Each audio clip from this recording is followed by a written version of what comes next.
Tell me if someone is watching you for the first time, किसी को पता ही नहीं आप कौन हो, क्या करते हो आप? How would you explain them who you are, what do you do?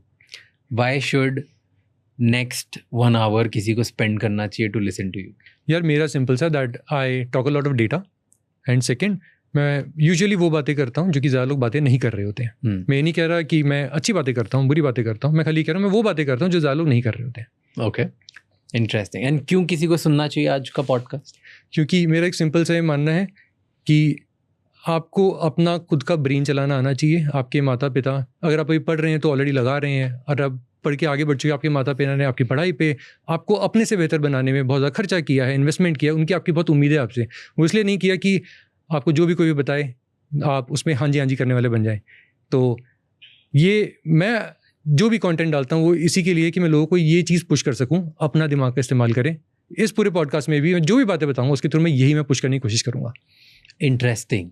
सो अपना दिमाग यूज़ करें, हाँ जी नहीं बोलें. Very good point two start, right? कल हम सबको इंस्ट्रक्शंस आए इंडिया में हर सिटीजन को हमारे प्राइम मिनिस्टर से. यस. तो उस पर हाँ जी करना चाहिए कि नहीं करना चाहिए. But before we go there I want to make people understand. So कल एज वी स्पीक येस्टरडे हमें ये इंस्ट्रक्शन आए थे कि आप गोल्ड और मत खरीदिए, घर में ज़्यादा रहिए, वर्क फ्रॉम होम करिए, कार पूलिंग वगैरह ज़्यादा यूज़ करिए, और फॉरेन ट्रिप्स कम करो, फॉरेन शादियाँ कम करो, राइट? दिस इज़ मोटा मोटी this is what he have said in layman terms.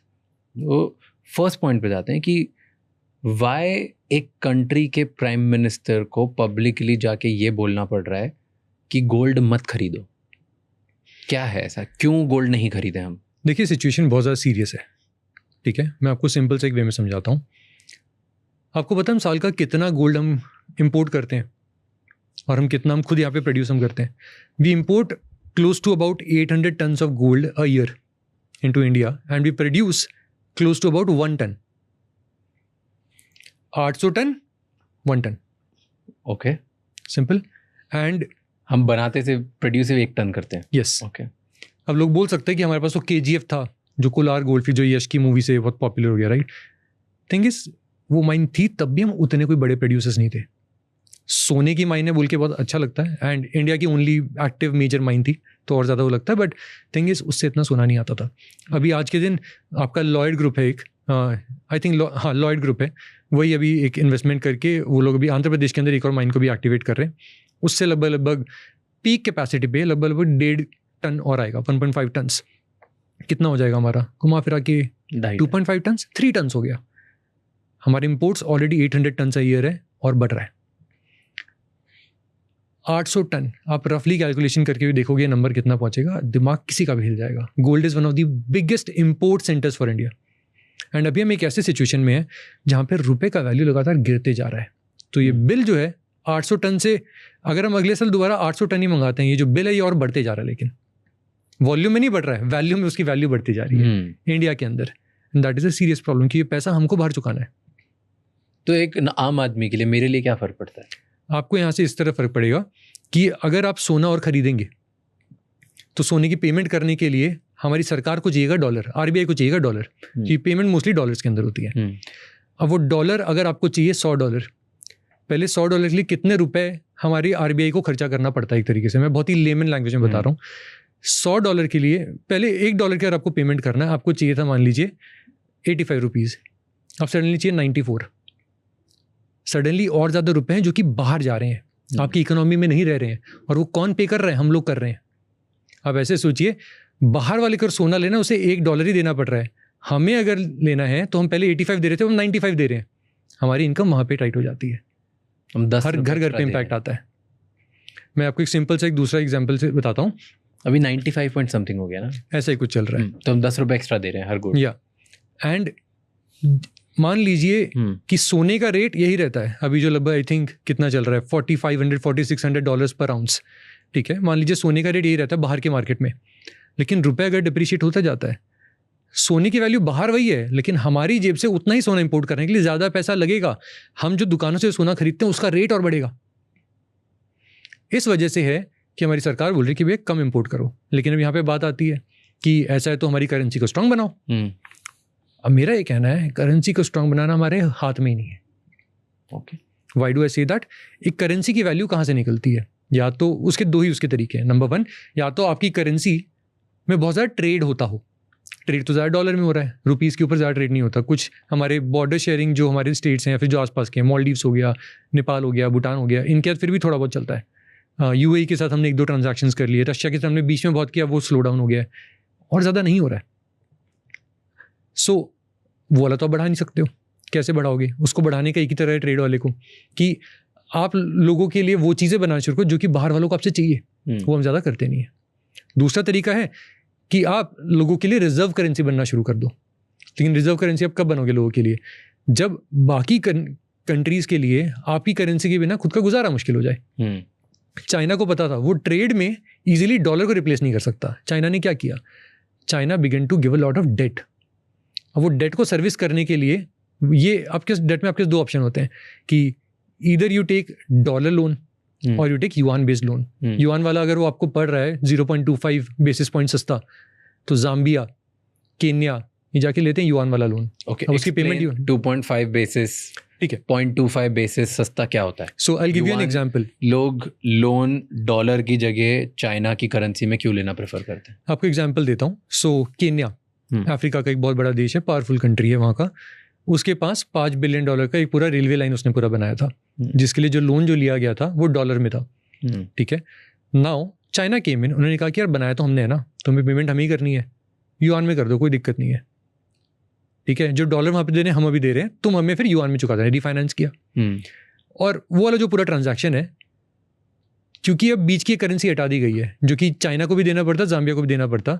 Zambia is now saving around $250 million on this one. Right.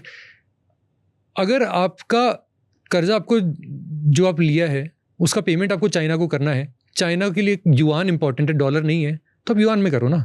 Dollar बीच में आया है तो आप किसी से आप वहाँ से ले रहे हो, किसी को दे रहे हो, उसको भी फिर वापस उसको यूज़ करने का टेंशन ही खत्म. वो वाला एंगल है यहाँ पे. Now when it comes to India, 0.5 basis कम समझ नहीं आया मुझे.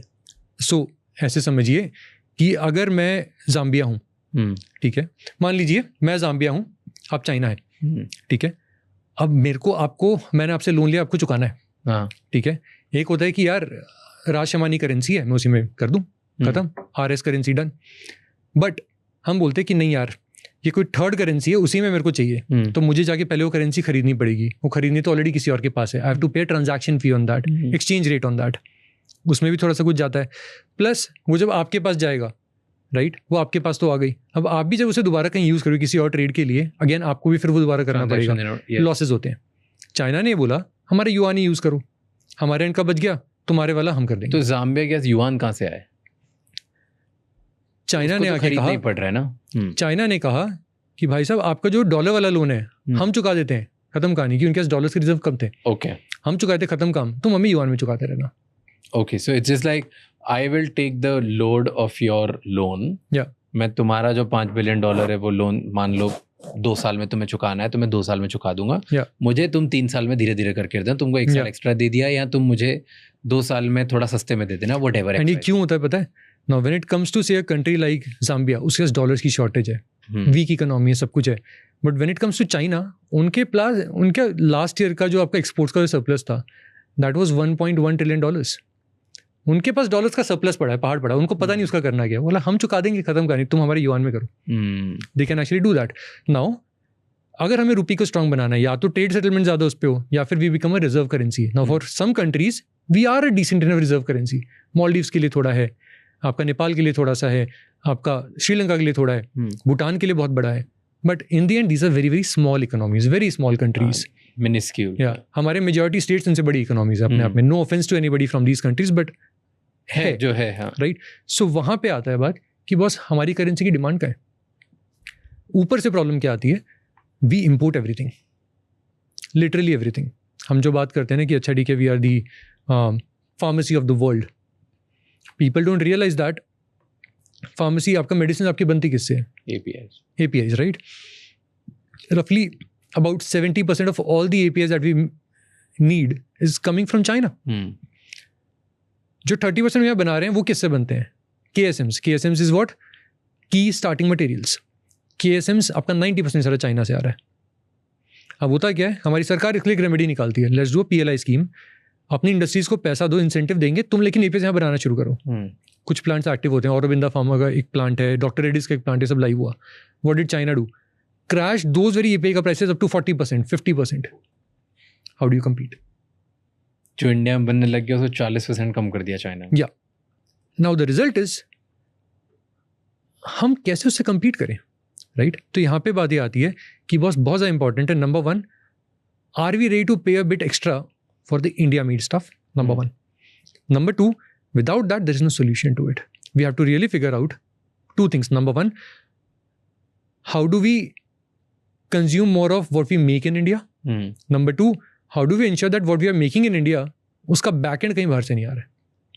सो फॉर एग्जाम्पल, हम बड़ा प्राउडली ये चीज़ बोलते हैं कि यार यू नो व्हाट, हम काफ़ी सारे फर्टिलाइजर सब इंडिया में बनाने लग गए हैं। उसका पोटैश आज भी बाहर से आता है, सल्फर आज भी बाहर से आता है, दो सारी बेसिक मटेरियल्स।